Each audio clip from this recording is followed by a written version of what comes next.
les vrais médias observent les faux médias. C'est comme ça que ça se passe dans la résistance. Fight! Round 2! Voilà, donc on a les merdias avec nous. D'un côté les médias, de l'autre côté les merdias. On vous filme nous aussi, on vous regarde. Ils sont venus en caméra cachée quand même. C'est-à-dire que là derrière nous, donc on a une chaîne de télévision qui est probablement la RTBF, donc qui nous a présenté, cet événement que nous on qualifie comme historique, comme le plus grand congrès antisémite depuis la Seconde Guerre mondiale, hein, où vous devez vous dire Hitler, quoi, je veux dire, on n'avait pas vu plus gros avant. Donc je pense qu'ils sont venus nous filmer un peu comme aux zoos. Alors nous aussi on les filme. C'est un échange. Voilà. Donc on a la RTBF devant nous, donc voilà, nous aussi on filme. Je crois qu'on s'observe, vous voyez, ce face-à-face est assez fantastique. Ça démontre, vous voyez, les deux mondes. Vous voyez, d'un côté ce monde irréel, ce monde de l'imagination, et de l'autre côté la réalité. Voilà. C'est pas mal comme face-à-face. Il a abandonné d'ailleurs, vous avez vu. On va gagner. Va le voir, Patrick. France 2, alors là, voilà, on a la crème française qui est venue nous rejoindre. Ah mais il s'en va rapidement, hein. Il comprend qu'il n'est pas trop bien le bienvenu. Il faut dire que tous ces gens-là sont payés avec notre argent, petite précision quand même. Donc c'est pas ici sous Canal. Anal Plus sont là. Hein. Ils sont là. Et vous portez pas ce regard critique sur votre travail quand même? Pas le même. Non, pas le même. C'est-à-dire que vous trouvez normal de traiter par exemple des gens d'antisémites. Vous pensez que là, les gens qui sont autour de vous sont des fascistes? Bah moi je suis sémite à la base. Ouais. Ça va être chaud de moi-même. Expliquez-nous pourquoi et expliquez-nous ce que c'est. Par exemple, j'aimerais bien comprendre le sens de l'expression l'extrême droite panafricaine telle qu'elle a été décrite. Strictement. Vous n'en savez rien. Pourtant, vous êtes venu ici. Oui. Et ben, c'était pour voir quoi? Pas ça. Voilà. C'est bien. Vous voyez la bêtise en direct, c'est quand même extraordinaire. Voilà. C'est assez extraordinaire. C'est-à-dire vous refusez de répondre aux questions. Non, je réponds aux questions. Non, c'est-à-dire vous posez. Vous voulez entendre. Non, bah vous répondez pas à la question. On vous demande pourquoi vous êtes venu ici. Faut l'éviter la question. Ouais. Pourquoi vous êtes venu ici alors que dans la presse il y a une campagne donc, de calomnie contre cette manifestation en traitant d'un congrès, un rassemblement antisémite, un rassemblement de fascistes. Est-ce qu'on a des têtes de fascistes? Est-ce qu'on ressemble à des fascistes? Je sais pas quoi ça. Vous n'en savez rien.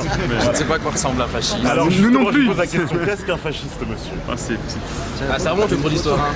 Ah, 6ème réseau. Quelqu'un C'est marrant parce que les désigne médias un autre sont en le jugeant des questions.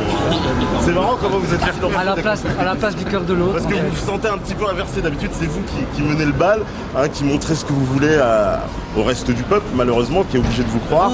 Et là, on va pouvoir montrer l'autre visage. C'est-à-dire, vous voyez, des médias désemparés, dès qu'on leur pose un peu une question sérieuse, ils sont un peu déstabilisés. C'est normal. Énorme. C'est-à-dire, lui, il se prépare à la charge, apparemment. Et voilà, des belles images. Caméra, c'est des armes aujourd'hui. Ouais.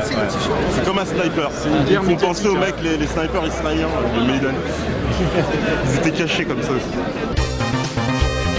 Donc j'aimerais bien comprendre pourquoi BFM est une chaîne qui fait constamment de la propagande et qui n'est jamais dans un soupçon d'objectivité, en tout cas quelque chose qui se rapproche d'un fait réel, mais toujours dans un mensonge. Hein, et pour ça, il suffit de voir les nombreux exemples et on peut demander qu'est-ce qui se passe, comment vous avez fait le traitement par exemple de la guerre en Libye.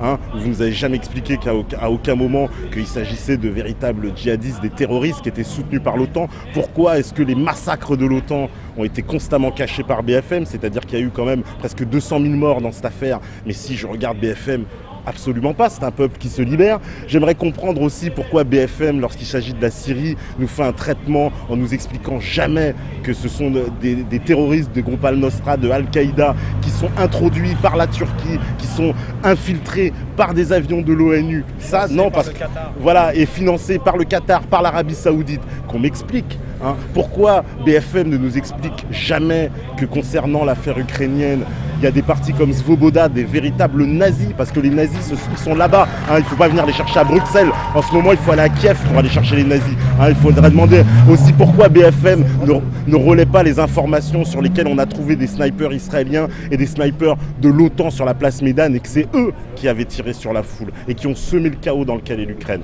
Voilà, j'aimerais bien que BFM, un peu, tienne son véritable rôle de média journaliste et nous explique ce qui se passe réellement dans le monde. Alors, messieurs les collaborateurs, comment vous pensez que votre travail s'effectue dans la bonne humeur? Tromper le peuple, est-ce une vocation ou est-ce que c'est naturel? Ah, il n'est pas là.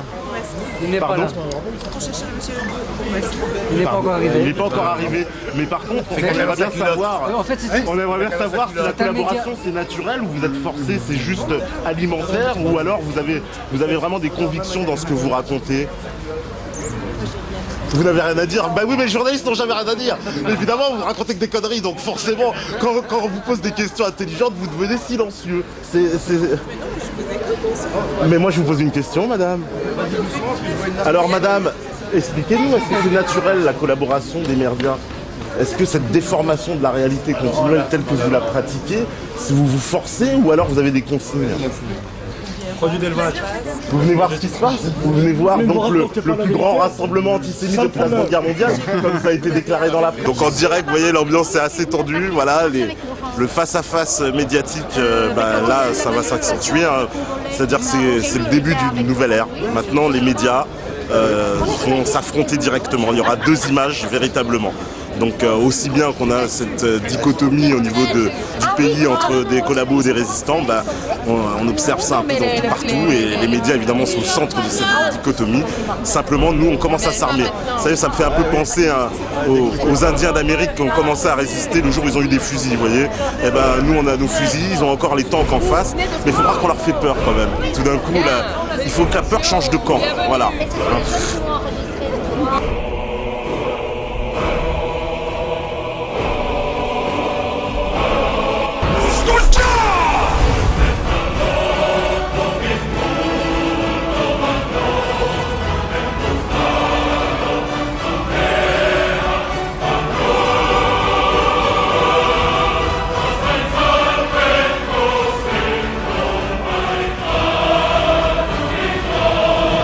You win. Perfect.